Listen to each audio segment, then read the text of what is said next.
Hello everyone, welcome to భవిష్య channel. మనకి 100కి దగ్గరలో ఉండే స్క్వేర్స్ అనేవి చాలా ఇంపార్టెంట్. సో 100కి దగ్గరలో ఉండేవి ఎందుకు చాలా ఇంపార్టెంట్ అవుతాయంటే, కాంపౌండ్ ఇంట్రెస్ట్లో ఏదో ప్రాబ్లమ్ సాల్వ్ చేస్తున్నాను అనుకుందాం.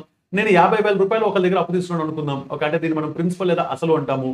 రేట్ ఆఫ్ ఇంట్రెస్ట్ సపోజ్ 7% అనుకుందాం. 7% పర్ యానం అంటే వార్షిక వడ్డీ రేటు 7% అనుకుంటే, 2 సంవత్సరాల తర్వాత వచ్చే ప్రిన్సిపల్ ప్లస్ కాంపౌండ్ ఇంట్రెస్ట్ అసలు మరియు మొత్తం కలిపి ఎంత 2 ఇయర్స్ తర్వాత అని అడిగితే మనకు ఒక ఫార్ములా ఉందమ్మా. 50,000 ఇంటూ 100 1 ప్లస్ 7/100 2 ఇయర్స్ కాబట్టి హోల్ స్క్వేర్ ఇది చేస్తాం. ఇందులో 100 ప్లస్ 7 అంటే 107 స్క్వేర్ బై 100 స్క్వేర్ అంటే 10,000. 2 సున్నాలు కాబట్టి 4 సున్నాలు. అవునా? ఇలా చేసేటప్పుడు ఏమవుతుంది అంటే ఈ 4 సున్నాలు క్యాన్సిల్. 107 స్క్వేర్ చేయడం వచ్చిన వాడికి ఇంటూ 5 చేస్తే ఆన్సర్ చేసినట్టే. ఈ 107 స్క్వేర్ ని చూసి 11449 చెప్పగలిగిన వాడు ఇక్కడ కింగ్. సో అది ఎలా చేయాలని ఇప్పుడు నేర్చుకుందాం. 107 స్క్వేర్ ఉందంటే 100 దగ్గరలో ఉంది కాబట్టి 100 రాసుకుందాం. 7 ఎక్కువ ఉంది కాబట్టి ప్లస్ 7 రాసుకుందాం. ఫస్ట్ 7 స్క్వేర్ చేస్తే 49. 2 సున్నాలు ఉన్నాయి కాబట్టి 49 రాసేసుకుందాం. అసలు గొడవే లేదు. 107 7 యాడ్ చేద్దాం. 114 శుభ్రంగా రాసేద్దాం. 11449 అయిపోయింది.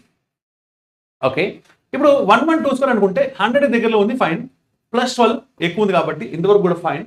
సో ఇప్పుడు ఫస్ట్ ఏం చేయాలి? 12 స్క్వేర్ చేయాలి కదా.